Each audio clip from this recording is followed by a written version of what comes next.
Atasan Brigadir R pada kesempatan ini memohon maaf yang sebesar-besarnya kepada seluruh masyarakat, khususnya warga Kota Semarang. Penuhnya saya siap bertanggung jawab, saya siap dievaluasi, ataupun apapun bahasanya. Saya siap menerima konsekuensi dari peristiwa ini.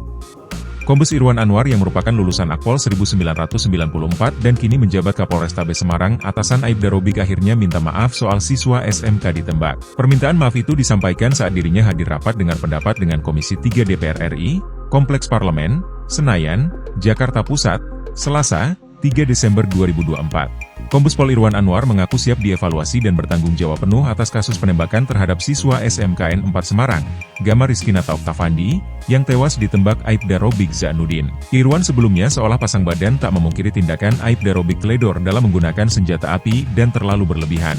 Diketahui Kombes Pol Irwan Anwar adalah lulusan Akpol 1994 yang menjabat Kapolrestabes Semarang sejak Desember 2020. Irwan lahir di Makassar, Sulawesi Selatan pada 17 Februari 1972. Umur atau usia Kombes Irwan Anwar saat ini adalah 52 tahun dan pangkatnya setingkat lagi Jenderal Bintang 1. Sosok Kombes Irwan Anwar memang bisa disebut calon jenderal. Hal ini terlihat dalam profil dan rekam jejaknya. Kapolrestabes Semarang Kombes Pol Irwan Anwar sudah ikut Sespimti. Sespimti merupakan salah satu pendidikan yang ditempuh anggota Polri sebelum pecah bintang jadi jenderal. Kombes Pol Irwan Anwar adalah lulusan Akademi Kepolisian, Akpol, tahun 1994. Selain itu, ia juga merupakan teman satu angkatan dengan Verdi Sambo di Akpol. Sebelum menjabat Kapolrestabes Semarang sejak Desember 2020, Kombes Irwan kerap berkecimpung di bidang reserse. Ia tercatat pernah menjabat di Reskrimum Polda Sumatera Utara, Sumut, di tahun 2020. Kemudian, menjabat analis kebijakan media bidang pidana siber Bareskrim Polri pada tahun 2018.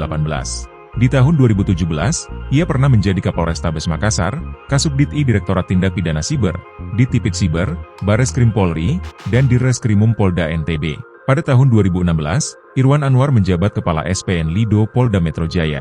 Lalu, ia juga pernah menjadi Wakapolres Metro Depok tahun 2013 dan Kapolres Madiun di tahun 2011. Irwan Anwar terakhir kali melaporkan harta kekayaannya pada 31 Desember 2023. Berdasarkan data dari laporan harta kekayaan penyelenggara negara, dirinya memiliki kekayaan sebesar 2,8 miliar rupiah.